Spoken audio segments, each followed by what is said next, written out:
I'm sorry, man. There are not that many good athletes out there. I'm sorry. Like I mean, I hate to say that, and I hate to be blunt about that, but my original idea was when I wanted to open up the gym, it was like, man, I just want to have badasses in here training. It's going to be like just a bunch of just soldiers just going for it.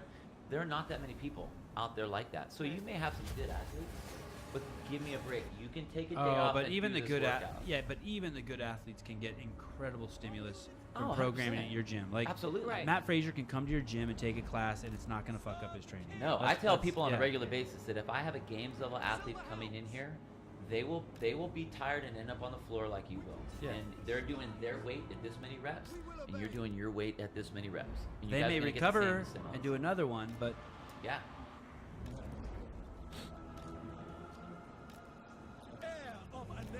We do. I mean, we have some good athletes. but he's We have saying some good not necessarily enough to run the gym to keep the business operational, right? I will. So we have two locations. We have our San Luis location, which is our bigger one, and then we have our Napoleon location, which is down south. The clientele is different, but the program is exactly the same for both gyms. We don't change the program. So more Maybe- scaling at one than the other. Yeah, maybe no one in the Napomo class at all does it prescribe. Even in the slow gym, I'd say for the most part, depending on the workout, 10 to 15% of the people that day will do it prescribed, as written, by movements, by weight, everything. What do you think about this? In the article, Andrea writes about how Nadia Shatila, who's Yeah. level 4, everyone in the training community knows who she is, right? She actually vets people. Mm-hmm. Is that true? It's quite a process, yeah. So if you want to work out at her gym and you're a walk-in, you basically can't walk in, or you have to call in advance, and then they vet you. I mean, That seems intense, yeah. yeah. And I mean, her different gym's people- amazing. Have you been there, by the way? I haven't been there, but I've heard a lot of other gyms do some of the same kind of stuff. Like they don't allow Yeah. drop. It's like a set of a movie. Yeah. It's like if there was going to be a Yeah. CrossFit gym in like Westworld, you know that it would be Yeah. that one. Yeah, it could be a haunted house in October too. It's got like a little Yeah. haunted house vibe. Yeah. Surian guides us. Forward. Acknowledged. Yeah. That's You mean probably she true. teaches it both Yeah. ways. Yeah. Oh, that's interesting. Did you guys talk about that at all? About how like, hey, as an owner of a CrossFit affiliate or as a coach of a CrossFit affiliate, you should also share that culture. Hey, when you go visit other gyms, you should behave like X, Y, Z, right? Yeah. I mean, that should probably be part of the. Yeah. Tireless. White lion. Onward. Cannot Right. be brave. Right. Kimo Hakumen and Hawaii he talked about that as well. Whether breeding that culture at his box and hoping that others will see that when they visit their gym. Their gym. And his advice was, if you don't know what the culture is, just kind of stay quiet and follow. Quickly now. You're going be to the someone. ass in the gym. It's kind of like talking with the coach or not paying attention. You're going to someone's house. Totally. Yeah. That's what CrossFit is. You're not going to Gold's. Right. I'm feeling close, see? Right. Going forth. Ew. It's in the story. Oh, there's some great. There's a ton of great little. Oh, my there's a God. ton of great Right? little stories. Well, it's in it. Vegas. Man. And he would be good too because talk about a transient population. Right. Vegas. Yeah. CrossFit Mousetrap? Yeah, I interviewed them too. Yeah. Crazy number of drop-ins. Final question, because Sean Woodland, Yeah. Shield of buddy's the kind of on the Everqueen. glass, and it's time to go play with him. Agreed. If I say to you, Understood. what's the greatest story to ever come out of your CrossFit gym? Does something just pop up in your head right away? Or do you have competing stories? Three or four I think pop we up? have competing stories. There are some that I personally like that mean a lot to me that may not even hang Eager for battle. through some of the other ones. To glory. We had a guy. Are they all transformation? Is it transformation that gets you? No, I mean, no, it's not transformation. It's I think it's more of a confidence type deal. Two that have to deal with that. One was we had a guy that was an officer, shot in the line of duty, was from the legs down. Very cool guy, very fit still for even, rolling around his chair and doing his thing that way. We at that point had the type of anyone with any kind of, we've had injuries and stuff, but nothing like that. So he came to the gym one time with his wife, said he was interested in wanting to do it. And I was like, okay. So this is his first visit. First visit. Okay. Yeah, and he's just seeing what it was. Liked what it was. Liked seeing everybody working out real hard. And he's like, is it possible? And I was like, of course. And I fall into the everything's scalable and relative functionality and all that kind of stuff. And I said, let's do this. Let's meet and we'll just go over some movements and try to figure out what we can do. And spend some time seeing, okay, if we were going to do a clean, how would we do this? If we were going to do a burpee, what would it look like? If we were going to do pull-ups, how would we set it up? Do all these things. So we weren't having to do it during the class. We tried to get kind of beat kind of into the punch like that. He was with us for about 3 or 4 months, and his wife was pregnant at the time when they first started. She had her baby, and so he's paraplegic from his hips and down. So naturally, his core is now at a different location than what ours would be. It's going to be a lot higher. So what I was thinking when we were training him was like, okay, we need to develop this as much as we can, because that's the bottom end. That's basically your knee.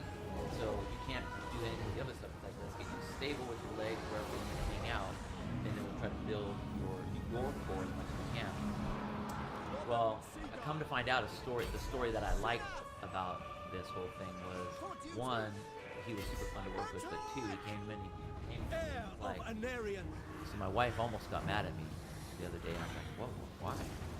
Well, because I was playing with our baby, and I was sitting there, and I'm taking him, throwing him up in the air, and catching him, and she's like, what are you doing? And he's like, I didn't even think about it. Like, my core was stable enough to where I could sit on the floor with my baby boy, and I could, it wasn't like 10 feet in the air, but like being able to have that natural father-son play. I mean, I do that with my daughter all the time, even now. That's to me something important. So that was huge to me. He's like, I didn't even think about it. I just did it. And that to me is functionality and beauty, and right at there. the highest level. At the highest right? level. At the highest level. I think Quality of life. Those simple stories are the things that it doesn't matter how often it happens. Those are the miracles of what the CrossFit gym is all about. Why doesn't he do it anymore? Why only 3 or 4 months? I think he ended up doing. I think he had him for about 5 or 6 months. I'm not sure if they were moving or something. And then this is what happens a lot with a lot of people is CrossFit gets ingrained in their routine. Something knocks them out. A vacation, a trip. They have to move. They have to do whatever. They miss it for a week. Oh, I'll get back to it. And then they just don't get back to it. Do you call him? Yeah, I talked to him. I've actually seen him a couple times, and he just got really busy with. They've had another kid, and they were dealing with their family and stuff. So he needs to come back. I'd love to get him back. He's like, he even said, he's like, I'd love to come back, but he's busy. And it's hard to. And you have kids. I mean, you know how it is, especially as they start to get a little bit older. The routine and the scheduling of practices and swim lessons and preschool. Do you take it personally that he left? No, I mean, I get bummed when people leave. I understand that life happens, and it's a matter of. I mean, what I need to do a better job of, honestly, is calling these people back and trying to get back on their case to get them back in. But you're doing something great for them. Yeah, no, I agree. It's kind of an easy call, right? It's not even a sales. No, call. and It's like, hey, yeah. dude, get your ass down. No, totally. But it with that, all of a sudden becomes my time also that I have to do, and Right. that's the business side. And I think that's a lot of that takes not a lot of time to do, but it takes time to do that to try to make it back. Have it not be the automated email. Oh, we missed you after 3 weeks. You know, like that kind of thing. The personal call is definitely the key. It's just that takes time to do that. Shortest show in our short history. This is the shortest show in our short history. Thank you. I do shit for time. That's what I do. Thank you. You shit for time? Or you do shit for time? Dude, thanks for squeezing that in. Is that good? Awesome. I hope we didn't drain you of your energy that you're going to need for the next thing. Not at all. Cecil, you stoked? Good? Thank you for being there. That's awesome.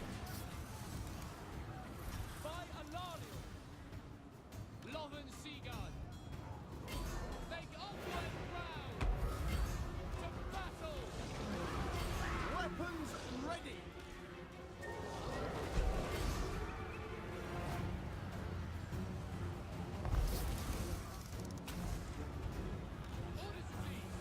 There's a guy named Triple G, and I think is he undefeated? And he's fighting a guy from Mexico. Oh, is Canelo Alvarez. the Triple G guy? Is he the redhead? No, that's Canelo. Oh, The okay. redheaded Mexican. Oh, is he? Yeah, yeah. Yeah, I've seen some stuff of his pop up. I work with so many Mexicans that it's difficult to get an honest and fair conversation going. It's just all Canelo. For the record, he's a Mexican.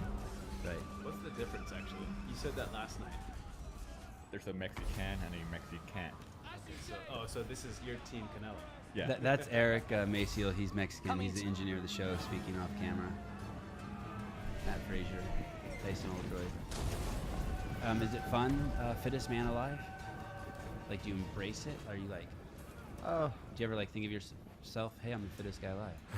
no, that never really comes into play.